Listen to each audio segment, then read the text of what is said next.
What if the women accused of conspiracy throughout ancient and medieval history were never the real threat, but merely the perfect targets for a system built on fear, silence, and control?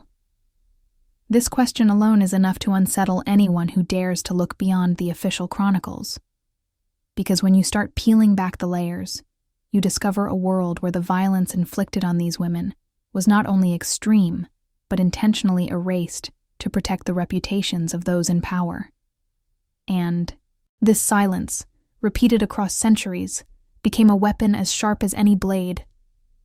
Imagine walking into a society where the accusation itself was a sentence, where a whisper could destroy a family, and where the mere rumor of a woman plotting something was treated as an unforgivable act against the state, the church, or the fragile male ego of those who ruled. The narratives we inherited paint these events as isolated incidents, misunderstandings, or necessary acts of justice. But the truth hidden between the lines tells another story.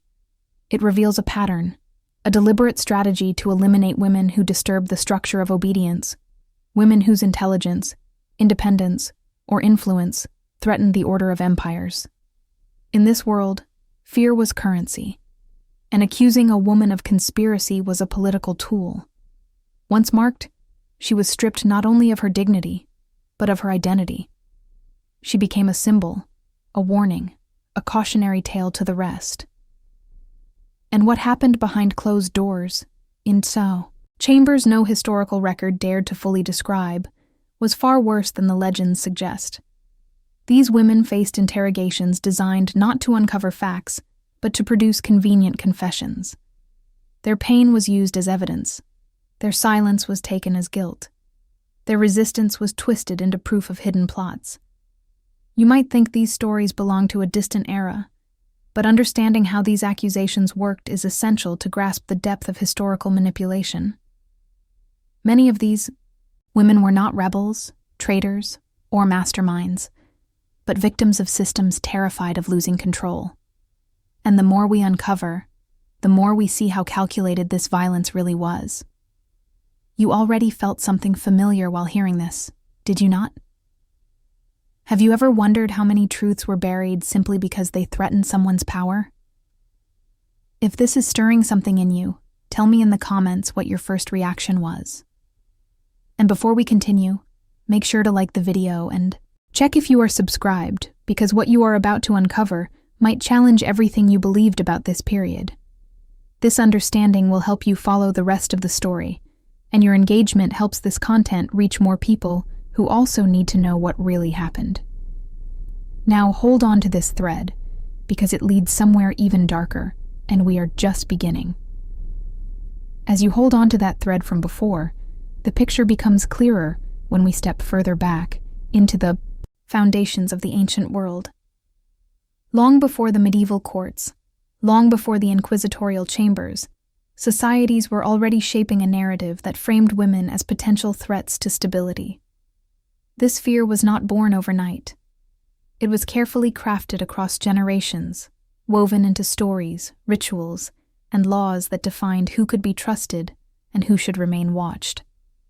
And in this silent construction, the figure of the woman who conspires became a symbol used to explain everything men in power refused to understand. In many early civilizations, a woman with influence was not simply unusual, she was dangerous. Whether she held knowledge of herbs, spoke too freely, advised leaders, or exercised control over family decisions, she represented something unpredictable. Patriarchal structures depended on predictability. They demanded loyalty, obedience, and a clear hierarchy. Anything that disrupted that hierarchy had to be labeled as subversive, and accusations of conspiracy became the perfect tool. With time, this suspicion was elevated into doctrine, turning cultural anxieties into moral justifications. The stories preserved on clay tablets, scrolls, or oral traditions rarely mention women as leaders unless they end in tragedy or betrayal. These portrayals were less about truth and more about reinforcing boundaries. A woman acting independently threatened the fragile balance of societies built on the assumption that authority must come from men. So they invented myths to make these fears appear natural. They whispered about enchantments, manipulations, secret gatherings, and covert alliances. They described female intelligence not as a gift, but as a risk that needed containment. This manufactured fear traveled like a shadow across empires. It influenced laws that restricted women's property, movement, and speech. It shaped household expectations, turning vigilance into a virtue. Mothers passed these warnings to daughters, not out of belief, but out of survival. And rulers used these myths to justify actions that would otherwise be condemned. When a woman stood out, questioned decisions, or aligned with the wrong faction, the myth was ready to be activated. She did not need to be guilty. She only needed to fit the story that had been repeated for centuries. As these patterns intensified, the line between suspicion and accusation blurred. Communities no longer needed evidence. They relied on inherited fears disguised as social wisdom. And the more this narrative spread, the more it became self-sustaining. Women adapted their behavior, hoping to remain invisible, yet invisibility never guaranteed protection. Because once a society believes that danger hides behind a woman's thoughts, silence itself becomes suspicious. Precaution becomes paranoia, and paranoia becomes the driving force of justice. And so the myth solidified, passed from ruler to ruler, priest to priest, household to household, until it felt like an undeniable truth. What emerges from this long evolution is not merely prejudice, but a system that depended on fear to keep women in a position where accusation required no justification at all. Understanding this origin reveals just how deep the roots of these persecutions run, and why dismantling the myth would become nearly impossible in the centuries that followed, leaving the stage set for the violence that would soon take its most brutal forms. As the myth hardened across centuries, it offered rulers something far more valuable than cultural order. It gave them a tool, a mechanism, a way to manipulate public perception without lifting a sword or staging a revolution. Accusing a woman of conspiracy became an efficient political tactic, one that required no proof and carried no risk for those who initiated it. Once a woman was framed as a hidden schemer, a manipulator of men, or an architect of secret alliances, the public would accept almost any fate imposed on her. The accusation itself became the evidence. Powerful leaders across ancient kingdoms and empires understood this perfectly. Whenever political tensions rose, whenever a rival faction needed to be weakened, or when an unexpected crisis demanded a scapegoat, a woman in the wrong place at the wrong time could be transformed into a symbol of treachery with frightening ease. Her individuality disappeared instantly. She became a narrative device, a character inserted into a story crafted to protect the ambitions of others. And this tactic worked because it tapped directly into the fears that society had been rehearsing for generations. Some rulers used these accusations to break alliances they could not confront openly. By declaring that a woman had whispered subversive ideas into the ears of influential men, they redirected suspicion away from themselves and onto an easy target. Others weaponized these claims to silence women whose influence threatened their authority. A wife who questioned decisions, a healer who challenged traditional practices, a noblewoman with access to information, all could be branded conspirators with a single decree. Even queens were not immune. Their proximity to power made them simultaneously revered and feared, the perfect ingredients for a fabricated scandal. Once an accusation surfaced, there was no neutral ground. Families were forced to distance themselves. Advisors withdrew support. Communities repeated the story until it felt ancient, even when it was invented that morning. And while all eyes focused on the accused, real political maneuvers unfolded quietly behind the scenes. Territories changed hands, treaties were rewritten, wealth was seized.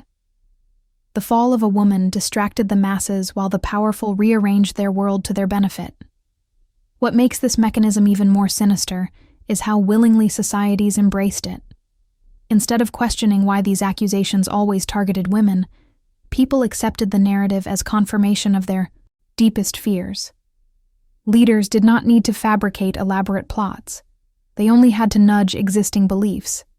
The myth did the rest. It filled the gaps, justified the violence, and transformed falsehoods into collective truth. And by the time the dust settled, the accused woman had served her purpose. Her life might be destroyed, but her story strengthened the authority of those who condemned her. This pattern repeated itself across civilizations, from palaces drenched in ceremony to modest villages where rumor carried the same weight as law. Each accusation became a piece of a larger machinery, one designed to preserve power by sacrificing those who had the least protection. Understanding this reveals the darker architecture behind historical narratives, exposing how these stories were crafted not by accident, but by design. And as the political stakes grew higher, the methods used to enforce these accusations would evolve into forms of punishment that history later softened, distorted, or concealed almost entirely. As the political machinery behind accusations grew more sophisticated, the violence used to enforce those narratives became equally calculated. But unlike public executions or formal trials, many of the punishments inflicted on women accused of conspiracy never appeared in official registers. They were carried out in hidden chambers, private residences, religious institutions, and remote sites where no scribe dared record what happened. These were not acts of justice. They were tools designed to erase, humiliate, and warn without leaving a trace. The absence of documentation was deliberate. If the brutality remained invisible, then so did the responsibility. These punishments followed a chilling pattern. They targeted not only the woman's body, but her identity, her memory, and her place in the community. Some women were isolated for months, denied contact with family, forced into silence under the justification that their words carried danger. Others endured ritualized degradations masked as purification rites. Stripped of dignity, they became examples, reminders of what happened when a woman stepped beyond the boundaries imposed on her. The goal was not simply to punish, but to break the will, to create a version of events that aligned with the accusations, even if it meant reshaping the victim's sense of self. In many cases, the violence was psychological long before it became physical. Authority figures manipulated narratives to convince communities that these women harbored secret intentions, planting doubt even among relatives who once trusted them. When emotional abandonment took hold, the punishers stepped in. Interrogations happened in darkness, timed to disorient and weaken resistance. Days blurred. Sleep became a privilege. Threats were whispered rather than shouted, giving the torment a quiet, methodical cruelty. And through it all, the woman was expected to internalize the guilt assigned to her, as if her suffering proved the accusation true.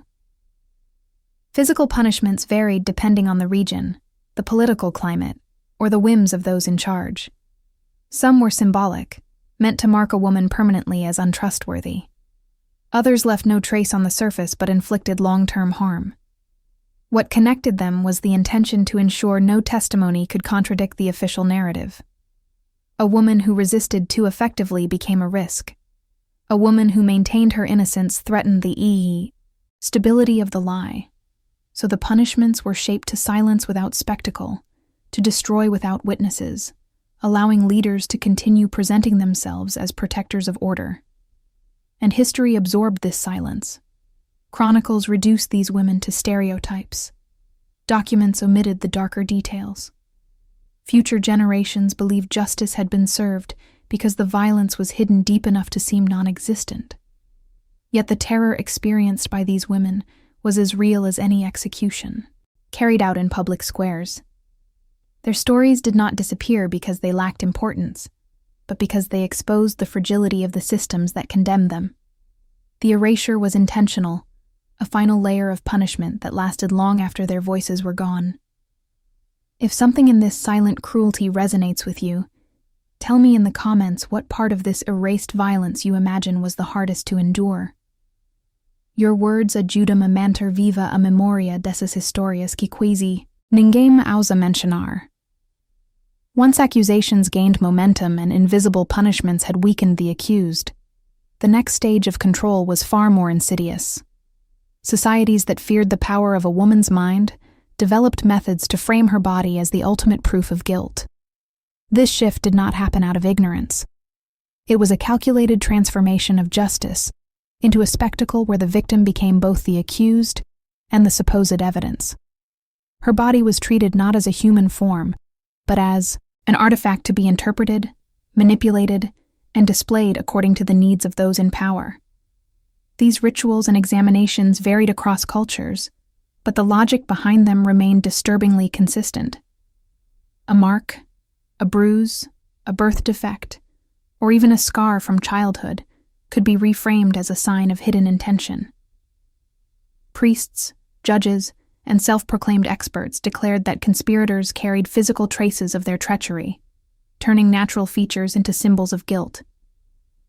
It did not matter how absurd the interpretation was. Once a community believed the body could reveal secret alliances or forbidden knowledge, every detail became suspicious. Innocence transformed into something that needed to be proven rather than presumed. To extract confessions, interrogators used techniques designed to leave wounds that could later be cited as incriminating. A woman resisting pain was said to be empowered by dark influences. A woman crying under pressure was accused of deceptive weakness. And a woman who stayed silent was labeled a mastermind hiding crucial information. No response protected her. The punishment shaped the narrative, and the narrative justified the punishment. The cycle sustained itself with ruthless efficiency. Some procedures took on the form of rituals, giving violence a veneer of legitimacy. Authorities claimed these practices purified the soul or revealed truth through suffering. In reality, the rituals served to mask the cruelty beneath layers of symbolism and tradition. A woman forced into such rites often emerged physically altered, her injuries then cited as proof that she harbored dangerous secrets. Even the absence of marks could be manipulated. It was argued that powerful conspirators concealed their traces, transforming lack of evidence into evidence itself. Certain tortures were explicitly crafted to distort the body in ways that aligned with the accusations. Fingers were bent, joints dislocated, muscles torn until the natural integrity of the body changed. These transformations were then photographed in memory through rumor, retold to neighbors, preserved as warnings that reinforced communal fear.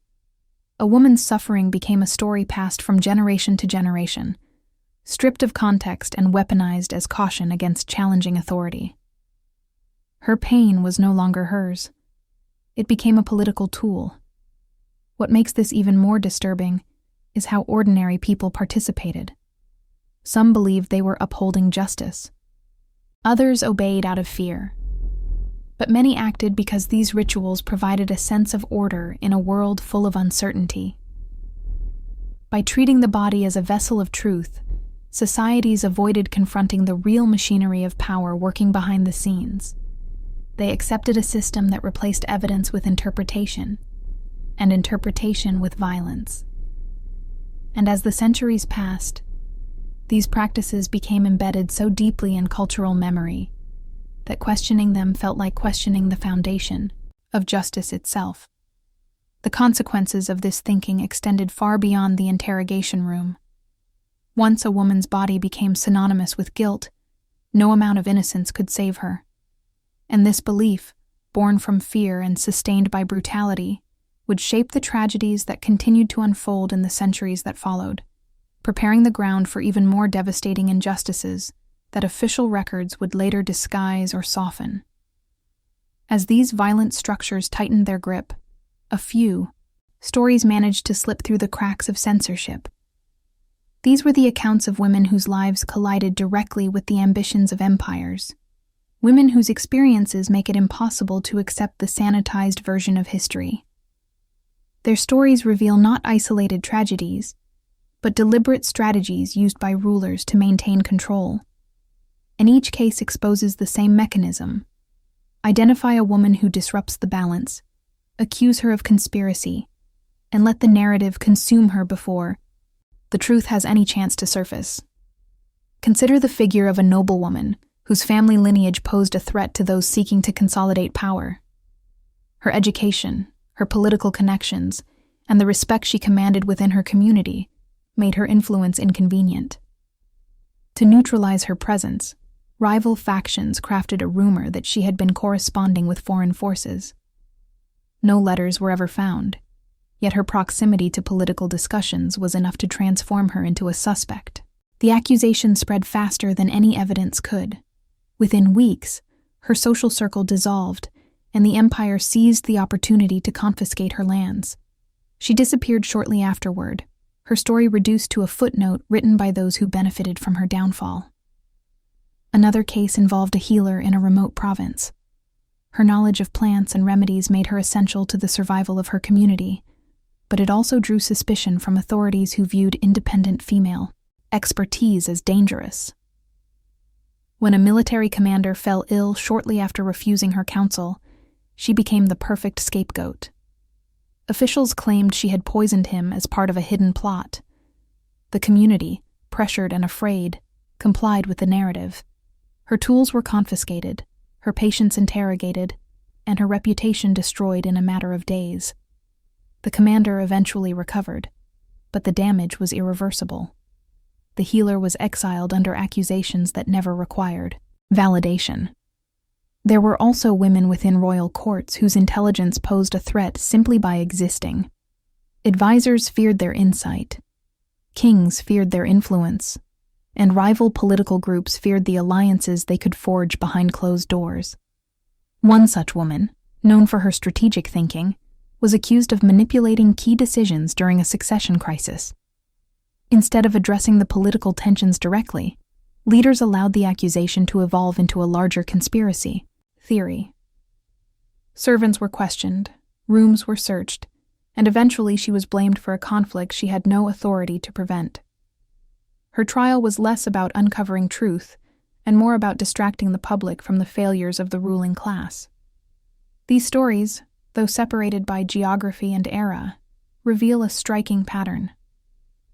Women were punished not for what they did, but for what they represented: independence, influence, and the potential to disrupt systems built on obedience. Accusations against them became a convenient way to redirect attention, eliminate threats, and uphold the illusion of stability. And because these mechanisms worked, they were repeated again and again, shaping the legacy of ancient and medieval justice systems with chilling precision. As these cases circulated quietly through surviving documents, a darker realization emerges. Each story feels unique at first glance, shaped by different political crises or cultural fears. But when placed side by side, they expose a machinery that functioned exactly as intended. The violence, the humiliation, the manipulation, all served a broader purpose: preserving the authority of those in power by ensuring that any woman who stepped beyond the limits could be accused, condemned, and erased without question.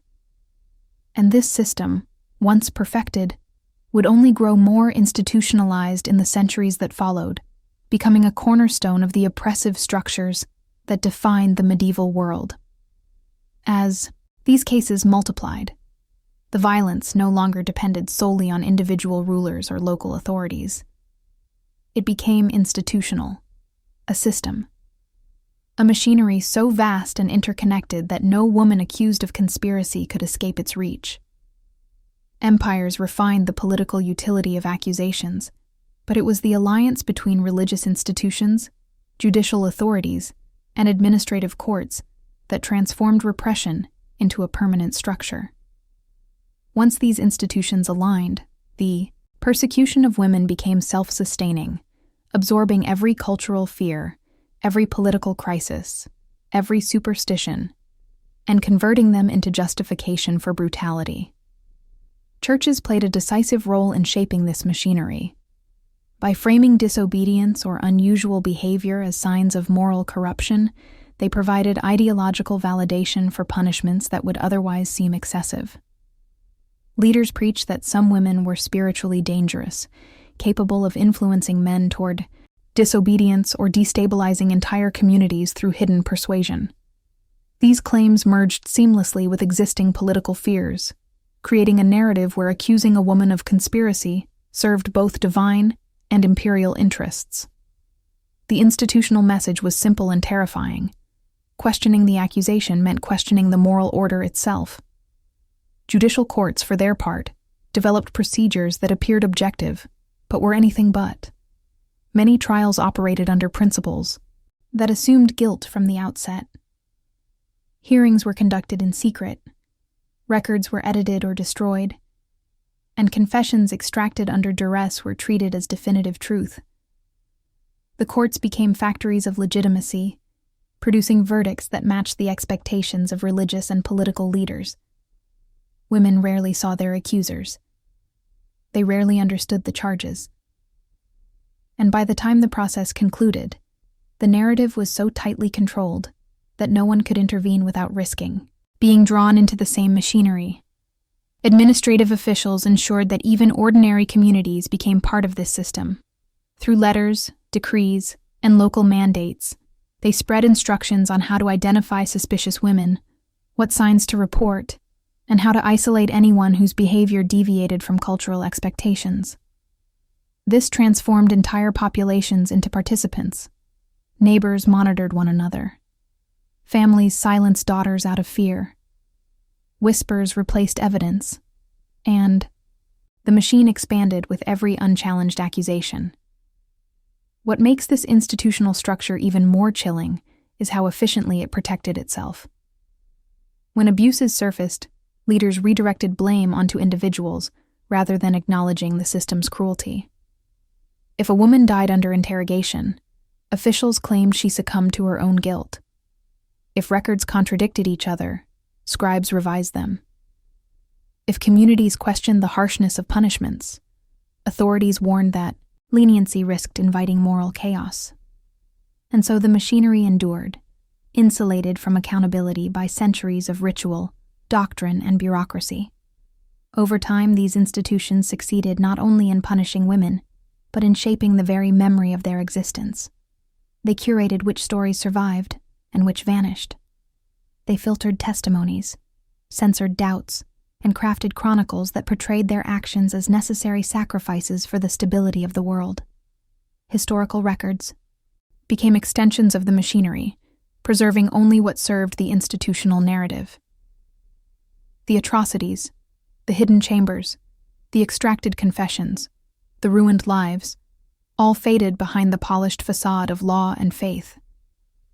If this institutional silence leaves you imagining what truths were buried beneath the official version, share your thoughts in the comments. Sometimes a single impression or intuition helps reveal what the records tried so hard to erase. As the institutional machinery tightened its hold, the consequences extended far beyond the walls of courts, chambers, and religious halls. The violence inflicted on women accused of conspiracy did not disappear with their punishment. It reshaped the emotional landscape of entire societies.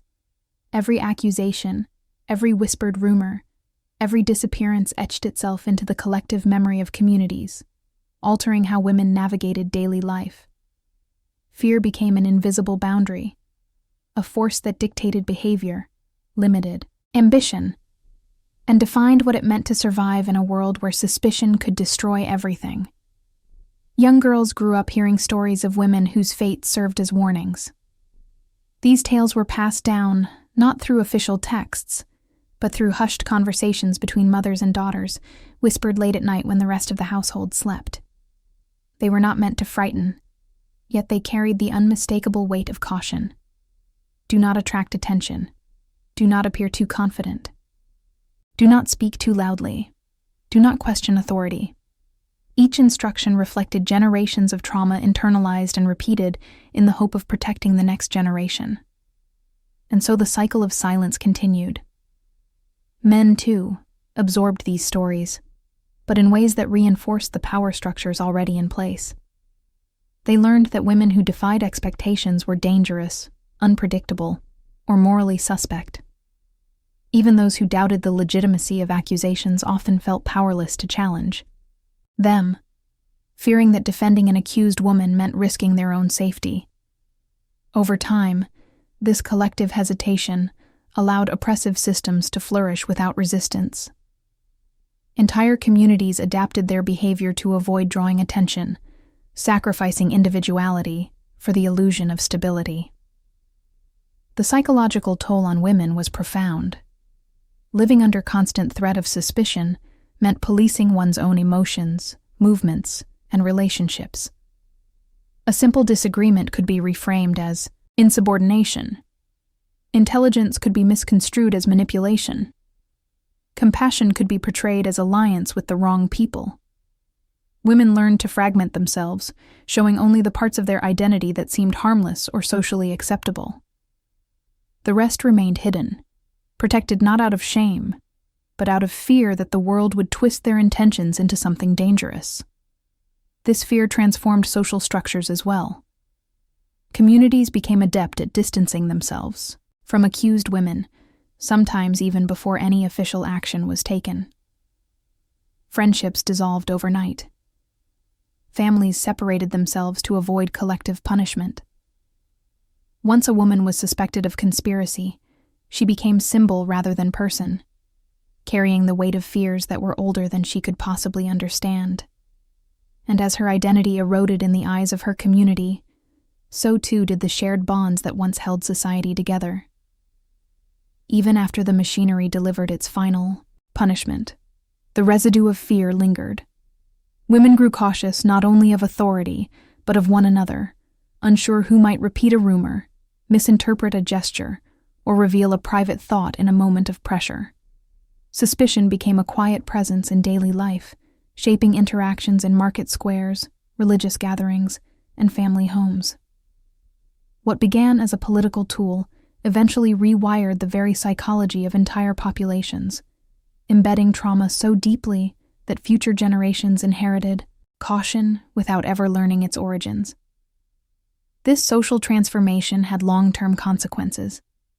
By silencing women, societies deprived themselves of knowledge, creativity, and leadership. By punishing independence, they reinforced dependency. And by turning accusations into an acceptable form of social control, they normalized structures of fear that would survive long after the original institutions crumbled. The emotional scars of these centuries cannot be measured in documents or archives, but they echo through the subtle, quiet ways women learned to shrink themselves in order to navigate a world that viewed their very existence as a potential threat. As the psychological wounds embedded themselves into generations, another force began working in parallel, one just as deliberate as the violence itself: the systematic erasure of memory. The stories of women accused of conspiracy did not simply fade away with time. They were removed, rewritten, or minimized by those who depended on silence to maintain their authority. Understanding this lineage of silence is essential, because it reveals how history was not merely recorded but engineered to hide the cruelty inflicted on countless women. What survives in chronicles is not the truth, but the version of truth, curated by those who feared what full transparency might expose. The process of erasure began within institutions that had the most to lose. Courts destroyed records that reflected poorly on their methods. Religious authorities edited testimonies to align with theological narratives, eliminating contradictions or disturbing details. Scribes rewrote events to portray punishments as necessary corrections rather than acts of brutality. These edits were not accidental. They were strategic. If the official story condemned a woman, then the suffering she endured needed to appear justified. Anything that hinted at injustice was softened or removed, leaving behind accounts that obscured the machinery of violence, behind a veil of righteousness. Communities participated in this silence as well, though often for different reasons. Some wished to forget the terror, believing that distancing themselves from the memory offered protection. Others feared that questioning the narrative would place them at risk. Families erased the names of accused women from genealogies, hoping to escape the stigma associated with their downfall. Over time, forgetting became a survival mechanism. People taught themselves to accept the official version of events because the alternative was too dangerous to acknowledge. The silence did not punish only the accused, it reshaped the emotional fabric of entire societies. As centuries passed, the absence of documentation created an illusion of normalcy.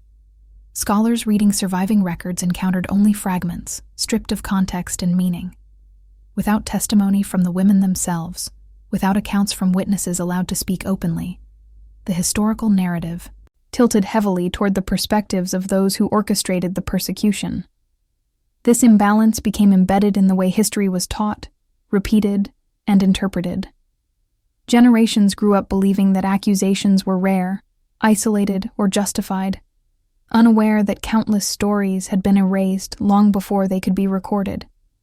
Even when fragments of the truth resurfaced, they were often dismissed. A rumor preserved in a letter, a contradictory passage in a chronicle, a regional tale that hinted at unrecorded brutality. These were treated as anomalies rather than pieces of a larger pattern. Historians, bound by the limits of written sources, struggled to reconstruct what had been intentionally destroyed. And so the silence perpetuated itself, not because the evidence never existed, but because the structures of power made sure the evidence could not survive. What remained was a hollowed version of history, one that glorified institutions while hiding the human cost of their authority. This lineage of silence has consequences that extend far beyond academic interpretation. By erasing the stories of these women, societies lost the ability to recognize the warning signs of systemic persecution. Patterns that should have served as cautionary markers were buried. The absence of these memories allowed similar mechanisms of control to reappear in later eras, adapted to new languages, new fears, and new political landscapes. The original injustice continued to echo, not through precise accounts, but through the lingering structures built upon forgotten suffering. And yet, despite centuries of intentional silence, the truth never disappeared entirely. It persisted in whispered stories, in cultural fragments, in the uneasy gaps between official narratives. Each recovered detail, each uncovered inconsistency, reveals how much was hidden and how much remains to be understood. This silence is not a void. It is a signal, pointing toward the final threads that still connect the past to the present, waiting to be pulled. As we arrive at the culmination of these dark threads, one reality becomes undeniable. The persecution of women accused of conspiracy was never random. It was the product of a meticulously constructed system that spanned empires, courts, and generations. Understanding this hidden thread connects the past to the present, revealing patterns of fear, control, and manipulation that resonate far beyond the centuries in which they occurred. Institutions, myths, and rituals that shaped these injustices were not mistakes. They were deliberate, designed to ensure obedience, erase memory, and consolidate power in the hands of the few. And recognizing this allows us to see the echoes of these mechanisms in our modern world, where narratives can still be controlled and voices silenced by authority. The women who suffered, whose stories were erased or twisted, left behind traces that survive in the cracks of history. Their endurance, their subtle acts of resistance, and their refusal to be entirely silenced illuminate not only the brutality of the past, but the resilience of those who survived it. The inscriptions they carved, the testimonies preserved in fragments, the whispers that traveled across villages and monasteries. These remnants are more than evidence. They are lessons. Lessons about the fragility of recorded history, the power structures that manipulate perception, and the cost of silence. They remind us that understanding the past requires digging beneath the surface, questioning what was left out, and confronting uncomfortable truths that authority would rather keep hidden. And now, Having traced this hidden lineage from whispered fears to calculated brutality, from invisible punishments to institutionalized oppression, it's time to reflect on what these stories mean for us today. The patterns of fear and control, though centuries old, offer a mirror. They show how society can condone cruelty under the guise of stability, how power can manipulate truth, and how silence can perpetuate injustice. But they also show the capacity for resilience, courage, and subtle defiance.